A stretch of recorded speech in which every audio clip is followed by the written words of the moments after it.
आज की इस कहानी की शुरुआत होती है पैसिफिक ओशन के बिल्कुल बीच, जहां यूएस कोस्ट गार्ड एक रूटीन पेट्रोल मिशन पर था। सब कुछ नॉर्मल था, लेकिन फिर एयरक्राफ्ट के सेंसर्स ने समंदर के नीचे एक अजीब सा शैडो डिटेक्ट किया। ये वो शैडो था जो किसी व्हेल का नहीं था, ये एक नार्को सबमरीन का अक्स था। एयरक्राफ्ट क्रू ने बिना वक्त जाया किए कोस्ट गार्ड को रिपोर्ट दिया और सिर्फ कुछ मिनट्स के अंदर 2 हाई स्पीड पेट्रोल बोट्स और एक हेलीकॉप्टर वहां पहुंच चुके थे। कैमरा फुटेज में आप देख सकते हो, कोस्ट गार्ड की टीम उस सब से सिर्फ कुछ फीट दूर थी, लेकिन अंदर बैठे स्मगलर्स को अभी तक इसका अंदाजा तक नहीं था। जब ऑफिसर्स ने जोर लगाकर लैच खोला, अंदर से वही चेहरा निकला जो साउथ अमेरिका के ड्रग कार्टल्स का असली चेहरा होता है। थकान, डर और 3000 किलो कोकेन का कार्गो। ये सिर्फ एक नार्को सबमरीन थी उन 200 सबमरीन्स में से जो 2006 से 2025 के बीच अथॉरिटीज ने पकड़ी। लेकिन असली सच ये है कि जितनी पकड़ी जाती हैं उससे कई ज्यादा बिना किसी ट्रेस के अमेरिका और यूरोप तक पहुंच जाती हैं। एक साइलेंट वॉर जो समंदर की उल्टी गहराइयों में चल रहा होता है, जिसका दुनिया को पता भी नहीं होता।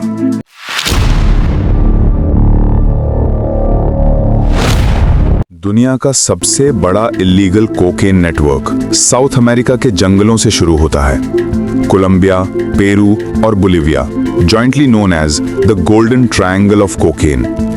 ये प्लैनेट की 99.5% कोकेन यहीं से आती है। 1960s में जब सिक्योरिटी लूज थी, लोग कोकेन अपने बैग्स में भरकर कमर्शियल फ्लाइट्स में ले जाते थे। फिर सिक्योरिटी बढ़ी तो बोट्स आ गईं। फिर छोटे एयरक्राफ्ट्स, सेस्ना प्लेन्स, जो सीक्रेट जंगल एयर स्ट्रिप्स पर लैंड करते थे। 80s में पाब्लो एस्कोबार का मेडेलिन कार्टेल दुनिया की 80% कोकेन सप्लाई कंट्रोल करता था। उनके पार्टनर्स ने पूरे कैरिबियन में स्मगलिंग हब्स बना रखे थे। जैसे जैसे रडार स्ट्रांग हुए, प्लेन्स और बोट्स को पकड़ना आसान होता गया। और फिर कार्टेल्स ने एक नई टेक्नोलॉजी का सोचा, टेक्नोलॉजी जो ओशंस की गहराइयों में छुप जाए। इस तरह जन्म हुई नार्को सबमरीन्स का। ये सबमरीन्स नॉर्मल नेवी सबs जैसी नहीं होती। ये लो कॉस्ट स्टेल्दी वेसल्स होती हैं, जिनकी बॉडी फाइबर ग्लास की होती है। फाइबर ग्लास का मतलब रेडार को लगता है वाटर के अंदर बस एक छोटा सा बबल है, डिटेक्ट करना मुश्किल। एक नार्को सब 5 से 10 टन कोकेन एक बार में कैरी कर सकती है।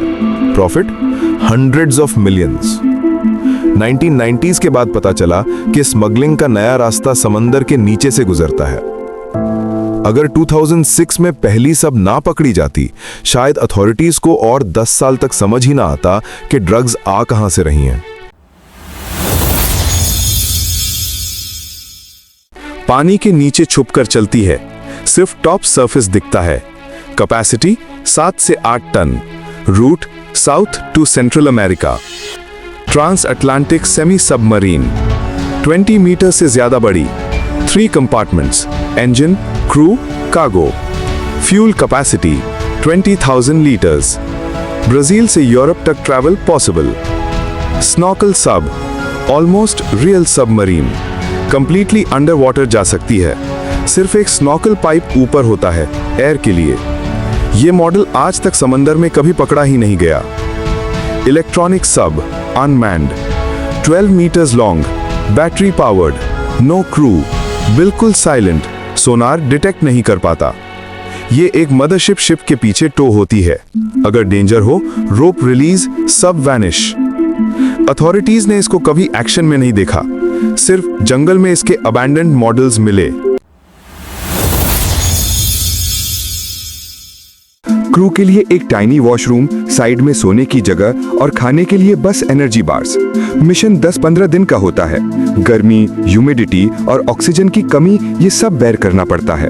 सबs बनती कहाँ है? साउथ अमेरिका के डेंस जंगल्स, जहाँ ना सैटेलाइट पहुंच सकता है न ड्रोन। पूरे जंगल में हिडन शिपयार्ड्स बनते हैं, जहाँ एक सब बनाने का कॉस्ट होता है $1 मिलियन, लेकिन return value hundreds of millions. इसलिए ये सबमरीन्स वन टाइम यूज होती हैं। डिलीवरी हो जाए और स्मगलर्स वाल्व खोलकर सबको समंदर के नीचे डुबा देते हैं। कोई प्रूफ नहीं बचता। 2008 से पहले यूएस लॉ कहते थे कि अगर सब डूब रही हो, कोस्ट गार्ड क्रू को रेस्क्यू करेगा। इसलिए स्मगलर्स जानबूझकर सब डुबाते थे। 2022 में एक बड़ा नाम गिरा, Oscar Moreno Ricardo, king of narco सबस। एक मास्टरमाइंड इंजीनियर, डिजाइनर और स्टेल्थ वेसल्स का आर्किटेक्ट। ये बंदा जंगल के सीक्रेट शिपयार्ड में रहता था। कोलंबिया और मेक्सिको के बड़े कार्टेल्स के लिए सब्स बनाता था। जनवरी 2022 में मेडेलिन में अरेस्ट हुआ। इसकी अरेस्ट से बहुत सारी इनसाइडर इन्फो मिली। नार्को सब्स का डिजाइन कैसे बनता है, कहां छुपाया जाता है, कैसे डिप्लॉय होता है। पर एक्सपर्ट्स का कहना है ये सिर्फ आइसबर्ग का टिप है। हर साल 800 टन कोकेन समंदर के नीचे से वर्ल्ड तक पहुंचती है, और जब एक सब डुबा दी जाती है, उसके साथ डूब जाती हैं एविडेंस, फिंगरप्रिंट्स और सारी कहानियां। एंडिंग नरेशन: जब तक दुनिया में ड्रग्स की डिमांड है, तब तक कार्टेल्स का बिजनेस कभी खत्म नहीं होगा। आज एक सब पकड़ी जाती है, कहीं जंगल में दूसरी का कंस्ट्रक्शन स्टार्ट हो जाता है। शायद इस वक्त भी कोलंबिया के घने जंगल में कोई मास्टर इंजीनियर एक और साइलेंट इलेक्ट्रिक अनमैन्ड सबमरीन का डिजाइन बना रहा हो।